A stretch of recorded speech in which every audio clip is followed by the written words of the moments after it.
always like you hit go live and you're like, let's see if this works. And you hope for the best. And even today it just said something about like, oh, refresh the screen and then it looks like it's working. So who knows, maybe Hmm. there's a slight delay. Hmm. Um, but Dr.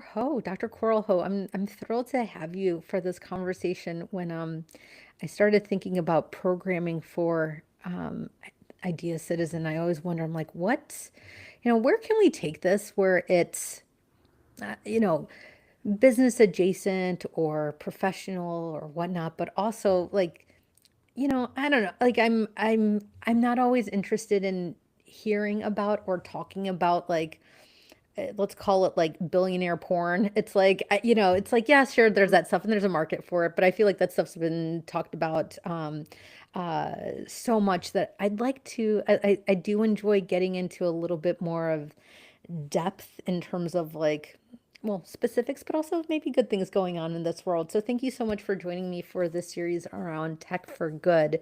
Um, I actually recently, prior to going live, I put out a survey and I'd love to get your take on it. So, the question that I posed to the community was, what is the real reason we don't have more AI for good? And I had four questions. So, I'd love to get your take on it as well. So, one of them was, can't monetize quickly enough. Two was nobody actually cares. Three was wrong people making decisions. And four is we pretend it's too complex. I guess two questions. What do you think a majority of people said? And then number two, what do you actually think? I think for me, it's because I didn't start with AI. I started with the problem. I think that's how people should look at it. What is the problem? And is this something that AI or something else can solve? All right, so you don't do AI just because everybody else is doing AI. I think that's how we should think about it. And can you make a lot of money doing it? Of course, if you are dealing with a very big problem, like the Yeah. one that we're dealing with that affects 1 in 5 people worldwide, there you have it. I didn't, I probably should know that stat and maybe I have it in my outline somewhere, but I actually didn't realize it was one in five. And I'm sure there's, of course, like you get the spectrum, you get the bell curve and everything of people with various different learning Yes. disabilities. So what people actually, the response that people actually voted on here, I think everybody was a little bit in a mood. Had almost 100 votes on it, but it was wrong people making decisions. I think people are a little bit frustrated. And so, I mean, if anything, and on some level, I actually feel like that maybe shows like the heart of people wanting more and better and goodness to come out of this. So, and I see okay, so everything's working with the stream. So I'm thrilled to see that. So anybody that's actually joining us, please feel free at any point during our conversation to hop into the chat, ask any questions. Please share, maybe where you're coming from, whatever that might look like. Always thrilled to kind of keep this conversation interactive. Coming out of this, if you're not catching us live, please still hop in the comments, and if there's any specific questions, we'll make sure that we if anything, I answer them, or I'll ask Dr. Ho to hop in and answer it as well. So officially, welcome to Idea Citizens Tech for Good series. This is our first conversation for today of two. We're tackling a broken system today. It's right now it's learning disabilities and why 65 million Americans are still getting 1950s solutions and how AI can change that. I'm here and joined with Dr. Carl Ho. She is the founder and architect of Dissolve, the first AI expert system for dyslexia and learning disabilities. Dissolve AI just outperformed other interventions in clinical trial in 9 states, and I think I saw that was published back in March. So, congratulations! I think that's it's just it's encouraging to see that type of those types of results in this for what you're building. So, let me ask you this: why is what is the okay, so I always like to start these conversations out with like defining like the current situation. So like what has been going on, and we kind of have now this real interesting point in time regarding AI specifically in technology. So and how has that changed what's been going on, and is it completely different than what it was say 10 years ago? Yes. So the problem has been around for 100 years when you think about dyslexia as being, a known problem, a named problem, and it's still a confusing term. So just in very simple terms, the biggest symptom of it is that the child has difficulty reading, learning to read. But really underneath it is a language processing problem. And schools take care of it by training teachers so that they can become dyslexia specialists and reading specialists. And so it is very high resource. You have to do it one-on-one or in small groups. Hmm. And that's why we end up paying so much into special education. And still, they cannot get to the source of the problem. It's a language processing problem. And so there's a lot to say about it, but just go ahead and ask me the next question. Yeah, yeah, yeah, absolutely.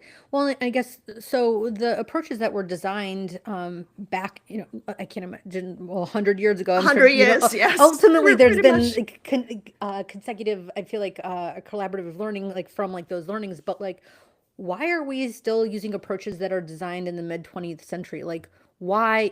It was to your point. I realize you mentioned like just the high touch component, but it's like since this does impact so many people, my question is why is there no funding towards it? Is it highly prohibitive to get funding? Like, why isn't this seems like a sexy problem and a quite lucrative problem for somebody to solve. And when you think of, I mean, no better of a customer if we want to quantify it than like, a dog parent and then like a person parent. I feel like these two, I think archetypes, our ideal customer profiles really are ripe for finding solutions and to help like their family.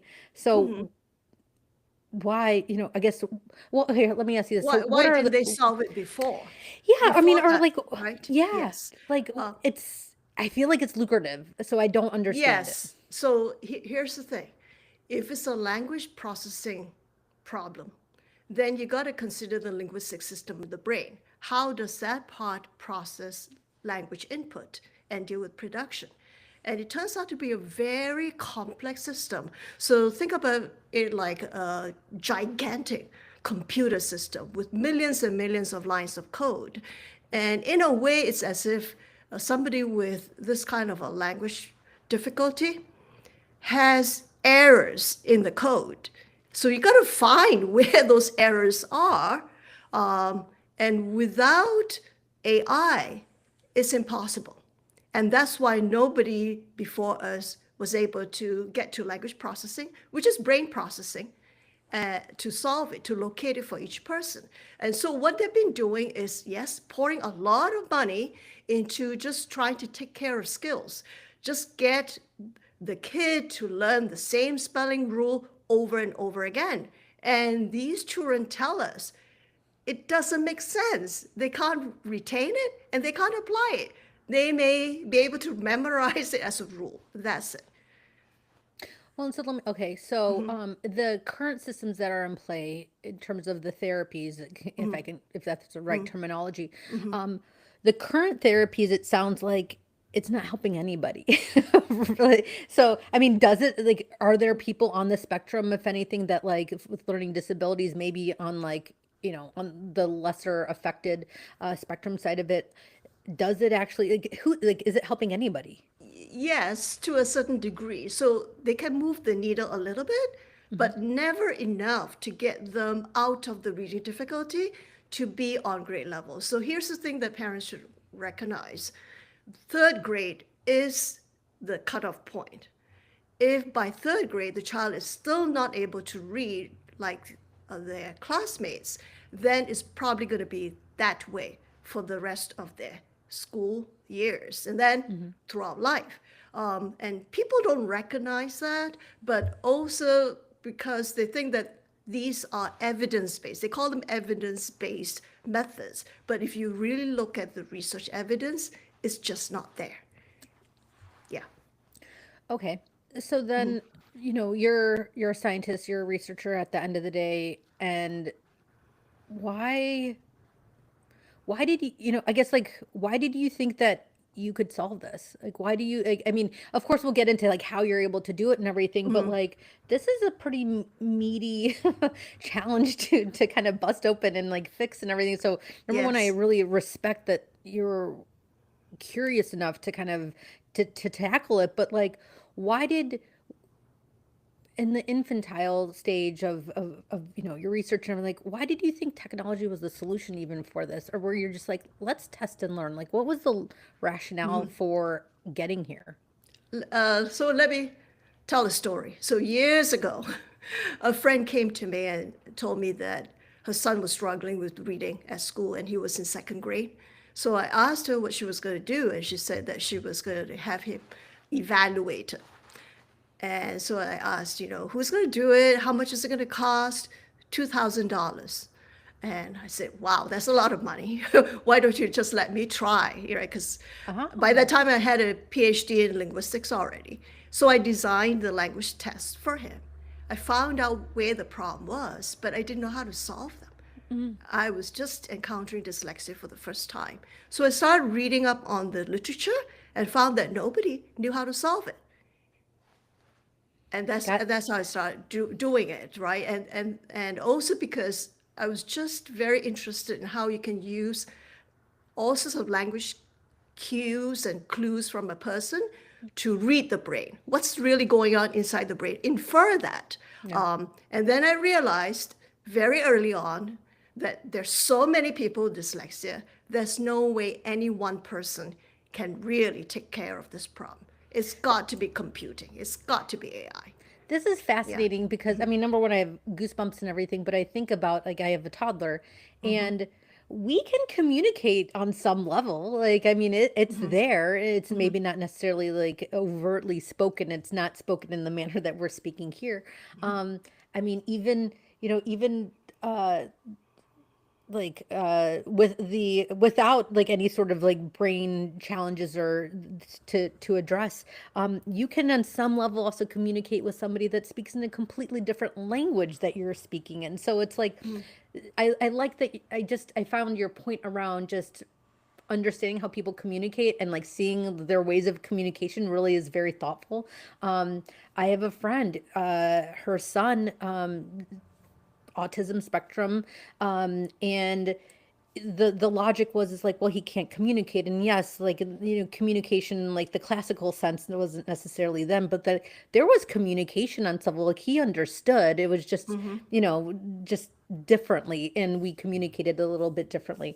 So like, okay, so we have AI, we have all these large language models, we have this technology, we have all, AI and technology right now is it's sexy. It's very sexy. It's everybody wants to be a part of it, talk about it, whatnot.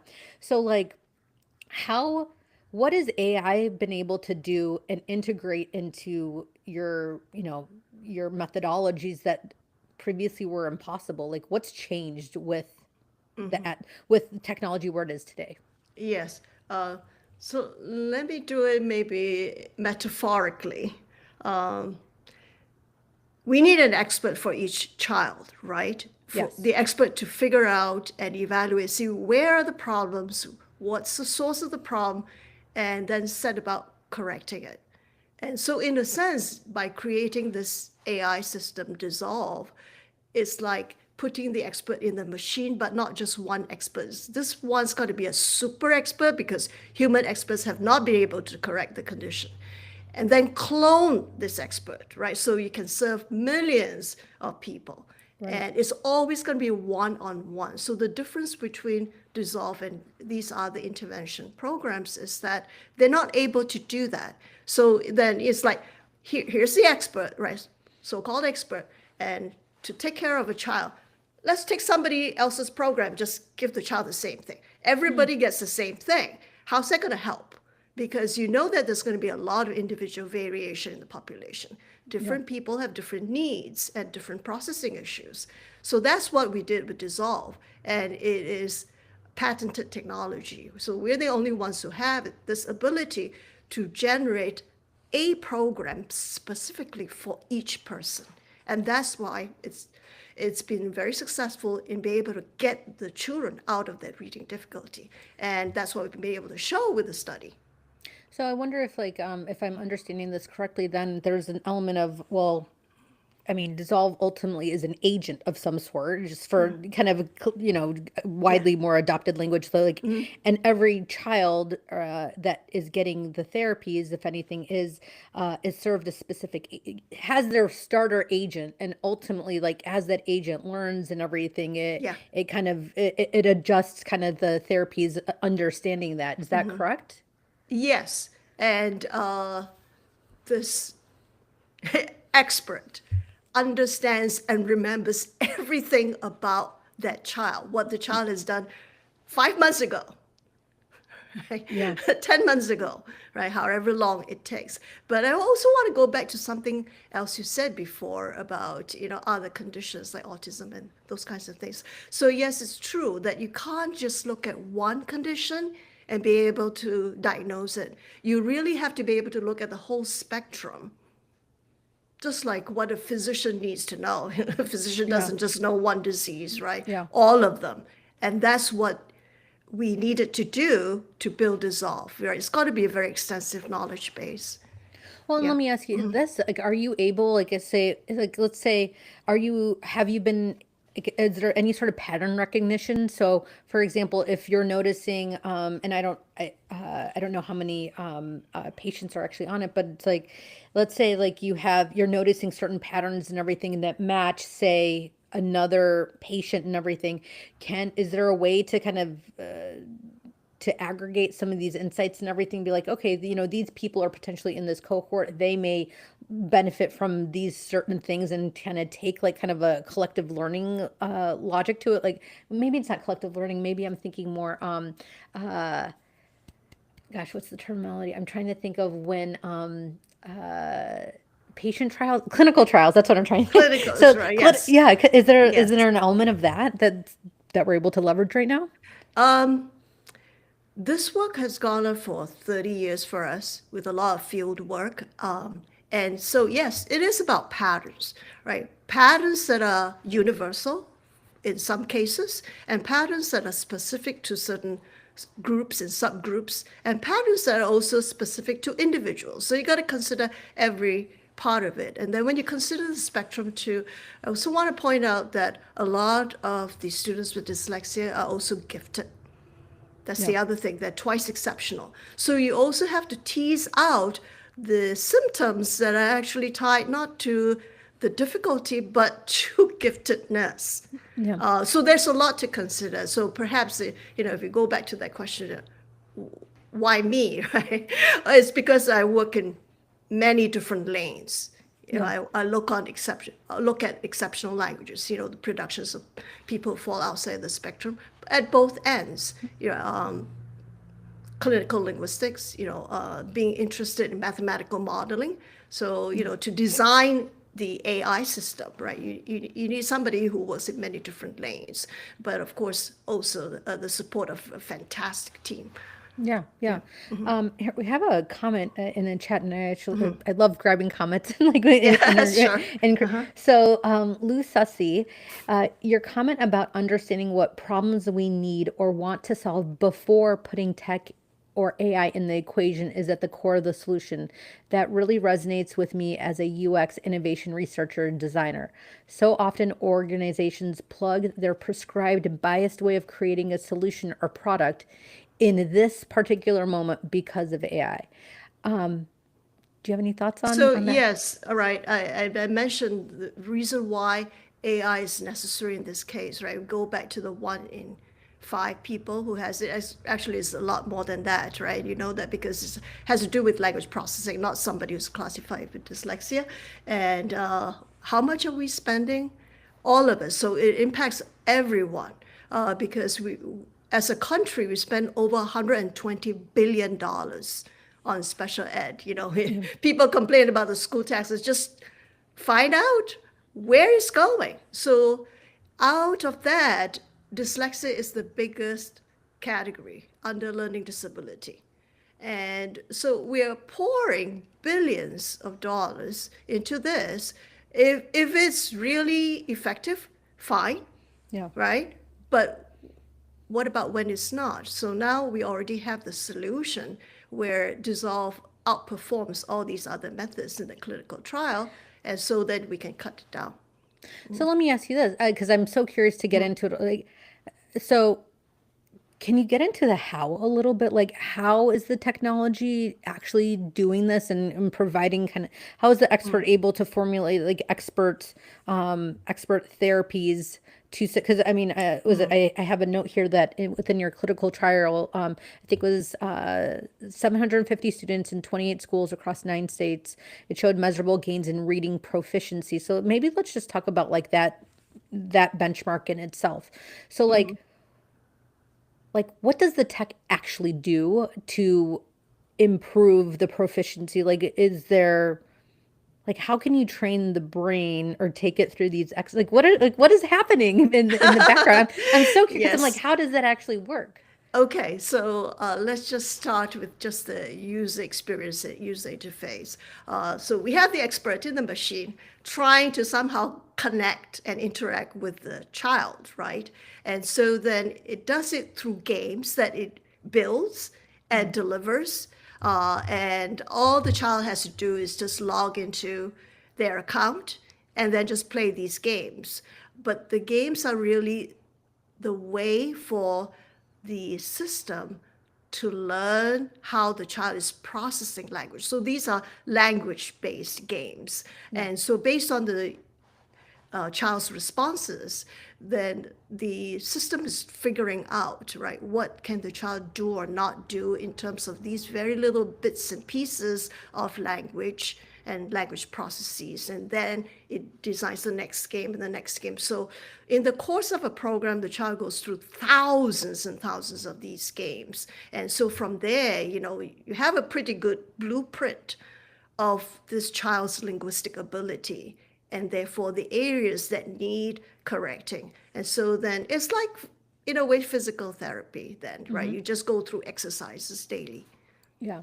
And the exercises daily, or it's, I guess it's probably, would you call it like repetition and muscle memory kind of like leads up to it? So it's like, let's say we're or I guess a neurotypical, I don't even know if I'm using the right language here. Let's say a neurotypical child or student or person would let's say they learn words in, was it like the benchmark is one. And so any sort of deviation off of one is slower or faster, gifted, or, needs a little bit more intervention. Where am I going with this question? My So you're question. trying to see if the child that is having this kind of language difficulty is doing it one way as opposed to a typically developing child doing it a certain way, then the system has to get the child, the first child with the difficulty, to get closer and closer to approximate what Mhm. the target is. And that's right. So in that sense, it's like physical therapy, right? It is therapy, right? So Yeah. it's going to be incremental. Slowly, you nudge the brain to go that way. And so it's also the first program that actually then reorganizes the brain. And that's what we've been able to do. That's fascinating. Do you feel like so you mentioned I'll call back to your note about or your point about when students are actually in third grade where it's like you're kind of like generally on the path. Um I think it's widely accepted knowledge that, language just skills and development and learning really, and especially even learning a second language, if anything, for children is significantly easier than adults. So why is third grade like the benchmark? And I guess my follow-up question to that is if like, would there ever be any reason why a learning disability would present itself after, say, third grade? And is there, like, is it just kind of like, oh, good luck after third grade? Or is there still like, you know what I mean? I'm like, that feels just so Yes. declarative of third grade. And it's like you're Yes. either in or out. So, So, yeah, at that point, what happens, Jackie, in the school curriculum is that children go from learning to read to reading to learn. Reading to learn, that means that now it's assumed they can learn, they can read, and they're going to find information in there to learn that subject. And so what happens is that if the child is still struggling with reading in middle school, teachers can't help them because the teachers are not taught, to how to deal with early literacy skills. And that's the situation we have across the country. Can I tell Yeah. you something that I went for an interview. This is a little bit off topic, but not really. But I went for an interview actually for this company that actually helps with children with various different, challenges with like learning. And I was interviewing actually for this marketing director role.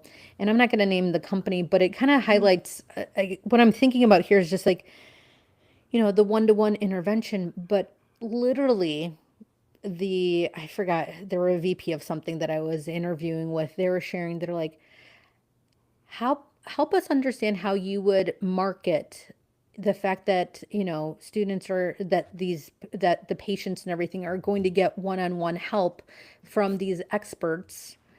But get this, but the reality is that like, they're not, they're far from experts. And I'm not saying that to like, I think ultimately, I think any help is valuable, period.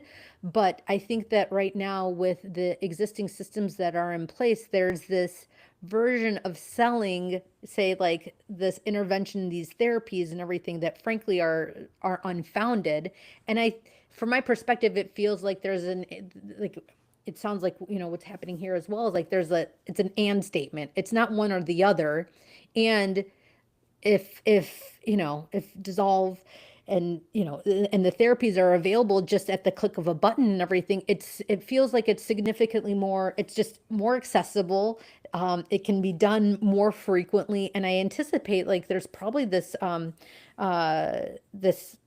there's this angle where it's also like the wear on the parents. I think it's a lot of work. So like, do you feel like having an expert powered by technology and AI ultimately kind of makes the entire therapeutic kind of experience just more effective, as opposed to it only being one-on-one, only being like, say like the specialists and the parents In and everything. person, And right? yeah, In person. Yes. The problem with using, the human specialists is there are not enough of them to go around to begin with. So half the students with dyslexia don't get any special support. All right, even though we're spending billions of dollars into it, right? So I also want to point out, because before I forget, right? We talked about third grade, but there's help for all students, because Dissolve already shows evidence of efficacy for college age students too, right? The clinical trial that just ended this year was effective for students up to 8th grade. So it was 3rd to 8th grade. And we purposely did that because we want to show that it works past 3rd grade. yeah. And ask me a question, but I do want to get to being responsible. If we're going to come up with a solution, right, we want to be responsible. Go. I And I'll mean, go hey, into that. we don't have, no, go for it. Literally, like we don't have, Okay. there are no rules. Let's go. Okay. Look, I All feel like right. you're passionate about saying, so say what you want to say. Like, Okay. yeah. All right. So if anyone's going to come, forward with any kind of method, right? If they want schools and parents to invest in it, they have to be responsible and show that there is rigorous evidence of efficacy. And that's the problem, right? Why did this problem persist for 100 years with the same old methods? Because they keep saying that it's evidence-based. And so then we apply the stress test to Dissolve. So think about it like, in the furniture showroom, you have this machine, right, pounding and pounding on the recliner. Will Yeah. it break? When will it break? We did that to Dissolve because we got an independent evaluator, not us, to run the study. We ran it as a field trial. That means it was just given to schools to use as they like, rather than have the students in the lab and control everything that they did, so you get the best outcome. We didn't use our own measures because the university team was doing it, so it was just what schools administered. The state testing, the standardized reading assessments they give. Why? Those cover broad reading skills. It's been really hard for providers to show any kind of effect when you go broad like that, objectively. Go past third grade. So it was Yeah. third to eighth grade. It was actually over 800 participants. So you forget about those My studies where fact it's was like wrong. Yeah, under yeah. like under 100, because you can. And then it was 80% minority, Hmm. 96% from low income communities, all races represented really. And they started near the 10th percentile, right? So Oh, wow. we took the bottom, and some of them, in just 3 hours, we were able to flip them. So, you can talk about averages, but I like to see the child, Yeah. each individual child. So if you can get the child from the first percentile, right at the bottom, to the 50th percentile the first year, that's up to the 76th percentile the next year. What does that mean? You have flipped that child from the bottom to the top. Yeah. I love it. Well, and let me ask you that because there's a little bit of nature and nurture is where my head is going, and so to challenge this a little bit, I guess my challenge to you, I mean, wherever the learning disability has come from, it's there is number one, but number two is this. What is your take on this being like a ed indicator of involvement? Like, do you feel like that's does it matter if it's more of like just that these some of these kids that potentially have not been are not being paid attention to and finally just getting the attention and care and maybe one-on-one opportunity, were they in fact ever, I guess, was there ever medically a learning disability there, or was it a gap in attention and care? Ultimately they're getting help, so that's number one, the Yes. win, but like, how would you respond to that? Right. And so the language we use matters, right? So if we call it a disability, it sounds permanent, right? So that's why we call it a difficulty, right? And also things that used to be, chronic lifelong conditions, you see that perhaps they're solvable, right? That's one. Then the other thing is it nature or is it nurture, right? That question becomes moot if you can actually correct it, right? And then we've been talking about bias in AI, but here's the strange thing about this one, right? The computer really doesn't care who you are, right? The computer only sees that there is a processing issue Yeah. and it will relentlessly work on correcting it. It doesn't care where it comes from Oh, either, I love that. What a good right? bias. I love that. Yeah. Yes. It doesn't, I love that. It doesn't matter where it comes from on some, and I do Yeah. agree. It's like improvements are improvements, period. So, oh, that's, and so one of the things I do want to kind of go into is economics and policy angle, but I feel like, you mentioned a little bit of the school. So, um, right now in Los Angeles, and I have a younger child. I am a stepmom to a 9 and 11-year-old. So I'm a stepmom, so I'm not fully involved in like kind of the curriculum schooling conversation there. But what I am aware is locally there's like these larger conversations around there's a fight around like technology within the schools and screens and whatnot. So my question to you is number one, the help is needed. So period, kids seeing improvement is a win no matter what. How is, what's the balance in terms of like leveraging the technology? What's my question?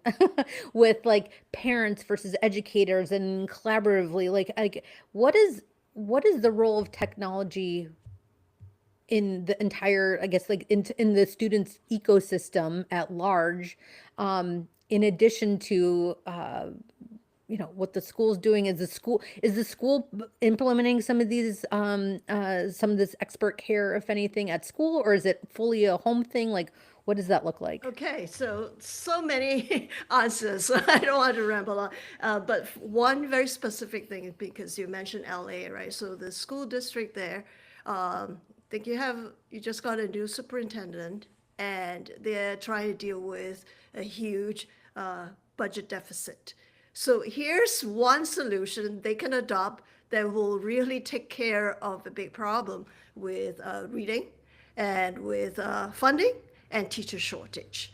because dissolve is just 2% of what schools are spending right now per pupil over the school career, right? Because, multiply by 10 years if you can't get the child out of that kind of support, right? But let's talk about the larger thing if you want me to go on. Let's Yes, should go we do there. it? Yeah, okay. Let's All go right. there. So the general thing about using AI, right, in schools, we have to be very careful about policies and regulations that exclude the good together with the bad. All right, so because there are many different forms of AI.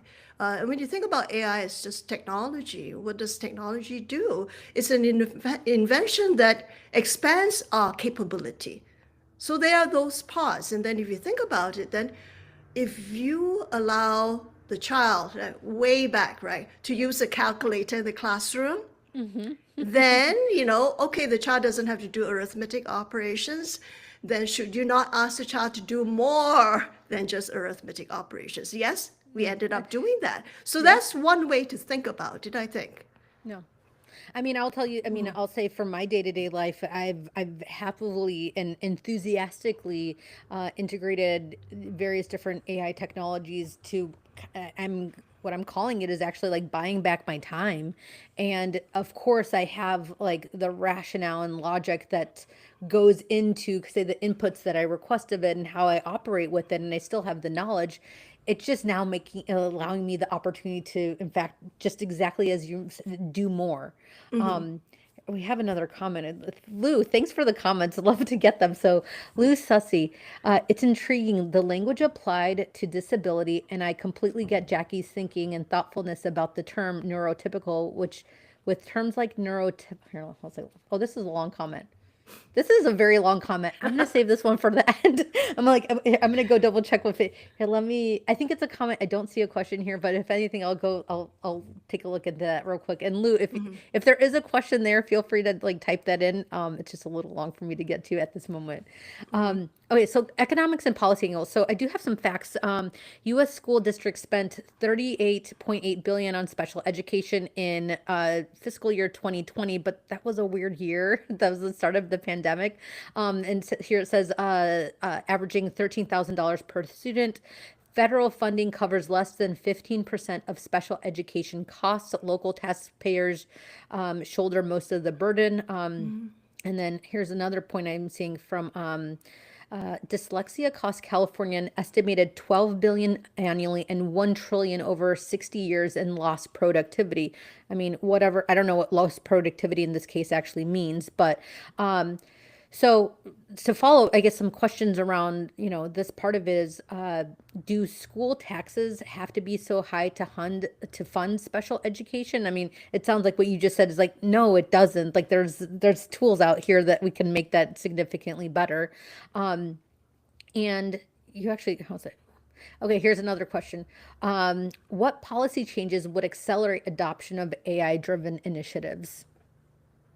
Again, right, we don't want to have that being that umbrella for all sorts of programs, right? So Yeah. we're just talking about something very specific here that has very rigorous evidence of efficacy, Yes. but it will definitely take care of a big problem, actually a couple of crises that our public school systems face, right? So that's the thing that they have to adopt rather than just do the same thing every budget cycle because it's easier to just do the same thing. But then Yeah. when we make it as simple as possible, where there is just plug and play here, then it helps. The reason why we're so passionate about it is because we see it from the human side, the individual child with the family, right? Yeah. People are really desperate to get the solution this year, 100%. not next year, Yeah. because you lose the child. We've lost millions of children that way. And then when you mention the productivity, I think part of it is because they're not working, and Okay. half of them are in prison. Well, half the, or rather, I should say, let me correct that.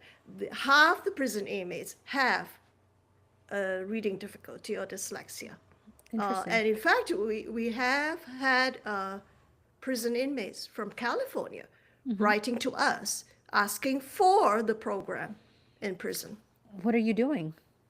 Well, we have to jump through a lot of hurdles, Yeah. right, through the bureaucracy.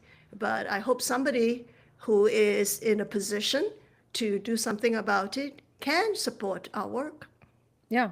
Oh, that's fascinating because and so can you take me through because I'm making up stories in my head right now, but like can you take me through like a story of what that looks like? So let's say somebody is struggling with a learning disability through their schooling years. So then they ultimately like what's a version of a story from like learning disability to prison? Like what's happening there? So they've been struggling in school, right? By high Yeah. school, they may have dropped out. And I can make it really like a personal angle because we've seen those letters, and one of them said that it was just the teachers telling him that he's not trying hard enough. He said he got tired of hearing this, that Mm-hmm. he's not trying hard enough. And we know our students have been working harder than any of the classmates. It's just that it doesn't get Stick. any, yeah, yield from it, right? Yeah. You're studying like 6 hours for a test and you get still 40 instead of 80. So then you get a lot of them ending up being in the category that you call juvenile delinquents, right? And then later on ending up in prison because there's also poverty. Is part of this problem with lack of literacy. Yeah. Yeah. No, that's fascinating. It's was it the cost of being just undereducated or it's a cycle if anything like under potentially having the learning disability, getting out and then now kind of being in a state of poverty on some level. And, that's a whole cycle that I think is a little bit more widely understood. And then, yeah, I could see based on a variety of things that potentially could happen with the lack of opportunity to get jobs Yeah. and to provide for oneself, like things happen. So yeah, they keep going back into prison because of Yeah, it, right? And so that's why I say this is a big problem that impacts everyone, no, right? In some way, because it's a very big societal problem. yeah, Yeah. absolutely. So how, accessibility, we've talked about policy, we've talked about school and everything, we talked about nature and nurture, like how like accessibility for all sorts of economic varied people like it doesn't you don't have to just be privileged to get the best therapies or anything like I mean like let's be honest so that does help but like is there a way to make treatment accessible for all like and what would need to change or should we like are you I mean I guess is are you just boggled by the fact that like we're not doing it today I mean like why Of aren't we course, right? And it shouldn't be a problem, right? Because we've made the program as simple to use as possible. All right, and it's just that you've got to connect to the internet. But most people are, most all schools, I think, provide some kind of device for the students now. And that's all you need, right? It just requires, I think, the decision makers to adopt this. Not next school year, this school year. Yeah, yeah, absolutely. Um, Anybody that's listening, we are going to be wrapping up in the next 15 minutes. So if you have any questions, please add them to the chat. I'd like to make sure that we address them.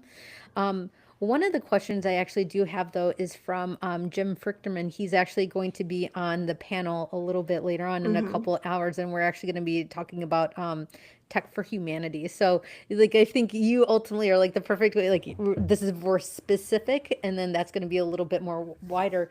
But his question was, what kind of responsible AI technology would like what are the other responsible AI technology have you found like in addition to yours like be useful to people with learning disabilities? Well, a lot of them use some kind of text to speech Hmm. tools. that's useful, except that it doesn't take care of the problem of language processing. Why? Because it's not just about reading, right? So it's not as if you close the book and the problem is not there, right? Yeah. It has to do with how we have to process language all our waking hours. And so it's not tied to reading alone. There's no need to work around the problem now when you can actually correct the source of the problem and take care of it. That's my roundabout way of Yeah, yeah. actually answering his question. Well, and Yeah. then let me ask you to follow up with that, like, and maybe I should have started this part of the conversation earlier, but like, what does language processing actually mean? Does that mean understanding the implications or how words, like, what is the difference between processing and just spoken language? Like everything you have to do to understand speech and everything that you have to do to produce it yourself. All right. And so any part of what we're doing, when you break it down into little pieces, all right, you can see the complexity of it. Yeah. Yeah. Are you seeing any school districts, any households, like what does doing this well look like? Like what is like, what is the gold star version of like, hey, we are helping students in the way that they need. Like what does that commitment to their improvement look like? The teachers have to know how to encourage the student to do it, but the teachers must not intervene. Let the program do its work. So it's an autonomous system, and it will run autonomously right through the screening to through the intervention until the child is done. But the teacher's role is really to see when the child is ready to pick up skills, right? Because remember, this has to do with language processing. Mhm. Teachers teach skills. So when to come into the to do that, and because it is a really tough program in terms of correcting this problem, the teacher has to be the one to motivate and Yep. encourage. Yeah.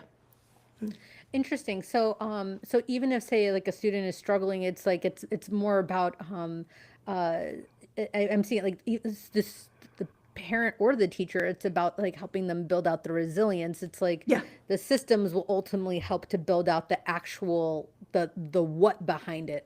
Yeah. That's gosh, wow, like the power of a encouraging voice. It's as opposed to like giving up because I mean, I see it with my stepkids as well. We're sitting down, we're doing homework. One of them, it's easy for him. I think he just sits down. You have to remind him every so often. But then the other one, it's like she gets very distracted and everything. And we started with like little timers, and we sit with her. Like, any sort of homework work takes exponentially longer with her just because honestly on some level she's a little distracted and everything and she kind of wants to go do something else and maybe it's a little ADD and everything but it's it's a little bit of everything but it's been fascinating to understand and see the evolution of like of say the Chromebooks to your point where you mentioned every student has like a Chromebook and like even their dexterity with like typing and Yeah. everything and integrating that with games and how they're exposed to the coding element so early with I forgot what some of the programs are. But it happens incredibly early and I think like and integrating just any sort of these additional language skills uh language development and language processing early can easily I feel like be integrated into any of these systems. What would your you know 5, 10, 15 years from now and everything, I don't think we're going to end up having like a population that is devoid of learning disabilities. So what kind of wishes do you have? Like what would you like to see happen? Yes, I think then the average student will have to work harder, no?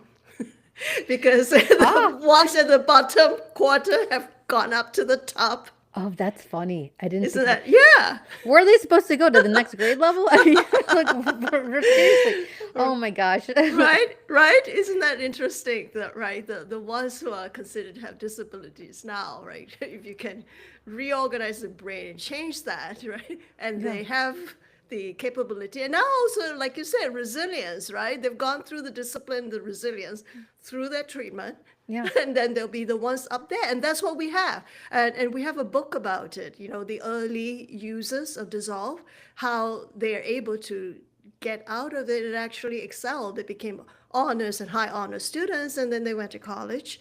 Yeah, so then the rest, they have got to work harder. Yeah, yeah. What was it? If there's was it Angela Duckworth? Are you familiar with her? So, was it the grit, the power of perseverance in her book? And it kind of makes me think. It's like there's the whole the natural acumen that say somebody has to somebody, whether it's supported and nurtured into getting to a certain state, but then you also have to tie that in with kind of the discipline and the motivation and the excitement for anything. And like when you find like that combination between the two of like acumen for whatever it is, and also just motivation and excitement for whatever, like that's where you get like this really interesting kind of magic point of just magic, I guess. Yeah. Let me like lean into that world, Mhm. to that word, excuse me. But any one of these things in themselves don't really produce the results ultimately that you're looking to achieve. Like you could be the smartest person out there, but if you're not motivated at all, it's like, okay, you're smart and you're sitting on your couch, and that's perfectly fine, no problem. If that is your passion point, no problem. And then sometimes too, you can also on some level be the most motivated person, or or driven and excited, and but if you don't have like the substance behind it, it's like you just kind of end up like, going aimlessly in a plenty of different directions and actually not achieving much. So the combination of both, I think it's fantastic to see and hear about like these students that have made it into honors, and college, and have gone on with like, I mean, it sounds like AI right now with the adoption has is changing people's lives on a day-to-day basis, and with early intervention, of course, that 1%, it's like 1% every day, and it accumulates over time. um what we are wrapping up, so I guess I'd love to leave this to you, Dr. Ho. Are there would you like to pitch anything or encourage anybody? Like, I mean, let me actually add this. Everybody, anybody that's listening now, live or one of the recordings, please go find Dr. Coral Ho.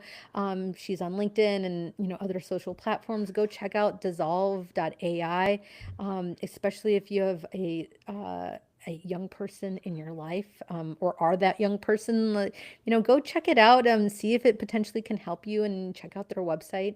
Um, Dr. Ho, is there anything else you would like to add? Well, we do have a lot of adults reaching out to us, and so I want to say that um, they can at least find out what the problem was that prevented them from doing well in reading in school. Yeah. You can still find out the answer now, right? Rather than, just thinking that maybe, it's the environment, maybe it's yourself. No, you find out the answer for that. And then for students who are in college, they can still get the help that they need, and perhaps get a lot of it corrected, if not the whole thing. But for younger children, it's okay. Dissolve.ai, Dysolve. We have a lot of information out there. It's probably the most comprehensive site for covering dyslexia and learning disabilities and language processing. Is really for parents, for teachers, to understand the condition and understand the children who are under their care. So I think that's the main thing, but also for everyone who are taxpayers, there's a lot that AI can do to reduce how we spend our money in schools so that the money is reallocated for all children to benefit everyone. Yeah, I like that. What's the title of your book, Dr. Ho? Dyslexia dissolved. Dyslexia dissolved. Okay, perfect. Yeah, here, show it on screen. Yeah, absolutely good. I love Yeah. it. Yeah, absolutely. Um, Dr. Ho, thank you so much for your time.